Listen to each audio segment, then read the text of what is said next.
صباح الورد، يلا نحكي فيلم سليبنج بيوتي. وحكايتنا بتبدأ باحتفال ضخم بميلاد أميرة اسمها أرورا، وبيحضر الاحتفال كل سكان المملكة. وبيكون في الاحتفال الملك هيوبرت وابنه الأمير فيليب، وبيعلن الملكين خطوبة فيليب وأرورا وبيوحدوا المملكتين.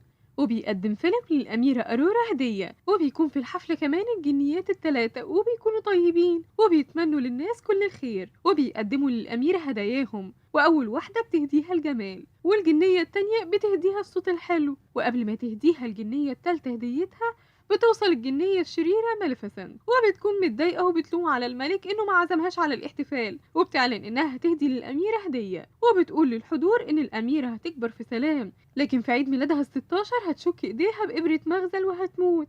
وبتطمن الجنيات الملك بإن فيه هدية فاضلة، وبتهدي الجنية التالتة الأميرة هديتها، وبتقول إن الأميرة مش هتموت بس هتنام لغاية ما هتقابل شخص يحبها حب حقيقي ويبوسها، ووقتها هتقوم من تاني وترجع للحياة. وبيؤمر الملك بجمع كل المغازل اللي في المملكة وبيحرقهم، وبياخد الجنيات التلاتة الأميرة وبيربوها في كوخ صغير بعيد عن المدينة، وده بعد ما بيحولوا نفسهم لصورة بشر. وبتعدي سنين وبنوصل ليوم عيد ميلاد الأميرة الستاشر، وبتكون أرورا كبرت وبقت بنت جميلة. وبنشوف ماليفيسنت وهي بتسأل الحرس وبتلوم عليهم إنهم طول الفترة دي مش عارفين يلاقوا أرورا. وبتأمر ماليفيسنت الغراب بتاعها إنه يدور على أرورا، وبتقوله يدور على بنت عندها 16 سنة شعرها ذهبي زي الشمس. وبنروح للغابة وبنشوف الجنيات، وبيكونوا عايشين في كوخ صغير مع الأميرة واللي بيسموها ورد البراري.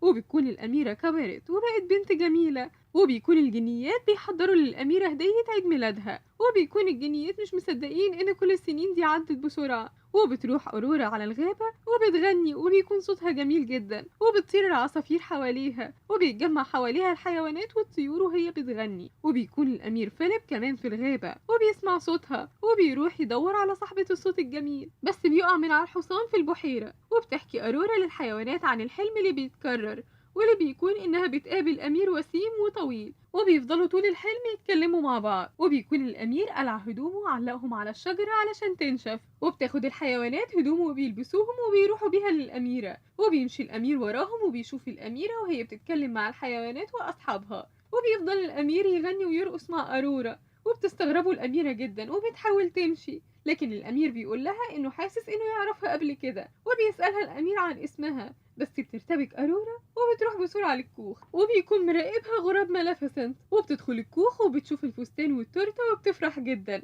وبتحكي أرورا للجنيات عن الأمير، وبتعترف الجنيات للأميرة بالحقيقة وإنها أميرة ومخطوبة من 16 سنة من الأمير فيليب، وإن اسمها الحقيقي أرورا. وبيسمعهم غراب ماليفيسنت، وبتقول الجنيات للأميرة إنها ما ينفعش تقابل الشاب ده مرة تانية. وبتزعل أرورا لأن الأمير كان هيزورها في الكوخ النهاردة، وبيكون الجنيات هيرجعوا أرورا على القصر النهاردة. وبتطلع أرورا أوضتها وبتفضل تعيط، وبنشوف الملك وبيكون قلقان لأن ده اليوم اللي هتوصل فيه أرورا على القصر. وبيطمنوا صاحبه هيبرت وإن ده آخر يوم في ال16 سنة. وبيوصل الأمير فيليب وبيكون لبسه متبهدل، وبيزعق له باباه لأنه المفروض هيقابل عروسته النهاردة، لكن فيليب بيقوله انه خلاص قابلها. وبيقوله الملك ازاي قابل أرورا، وبيقوله فيليب انه قابل البنت اللي هيتجوزها مش أرورا. وبيتعصب باباه لانه مش عايز يتجوز أرورا. وبنشوف الجنيات وبيكونوا واخدين أرورا للقصر، وبتفضل أرورا تعيط لانها حبت الشاب اللي قابلته في الغابة. وبيظهر لأرورا ضوء أخضر بيسيطر عليها وبتمشي وراه، وبتفضل الجنيات تدور عليها في القصر. وفي الوقت ده بتظهر ماليفيسنت وبتخلي أرورا تشك إيديها في إبرة مغزل، وبتفقد الأميرة الوعي وبتدخل في حالة سبات عميق. وبتضحك ماليفيسنت لأنها انتصرت في الآخر. وبتكون المملكة كلها بتستعد لاستقبال الأميرة، ومحدش بيكون عارف باللي حصل لأرورا. وبيوصلها الجنيات لأوضتها وبيقرروا إنهم ينيموا كل المدينة لغاية ما تصحى الأميرة وتنتهي اللعنة. وبتسمع جنية منهم هيوبرت وهو بيقول إن ابنه حب فلاحة، وبتعرف الجنية من هيوبرت إن اللي قابلته أرورا كان الأمير فيليب. وبتحكي الجنية لباقي الجنيات عن اللي حصل، وبيروحوا بسرعة على الكوخ. وبيكون الأمير فيليب وصل للكوخ بس بيلاقي هناك ماليفيسنت، وبتربطه بالحبال وبتخطفه هي ورجالتها. وبتوصل الجنيات على الكوخ وبيلاقوا طاقية الأمير على الأرض، وبيعرفوا إن ماليفيسنت خطفت الأمير.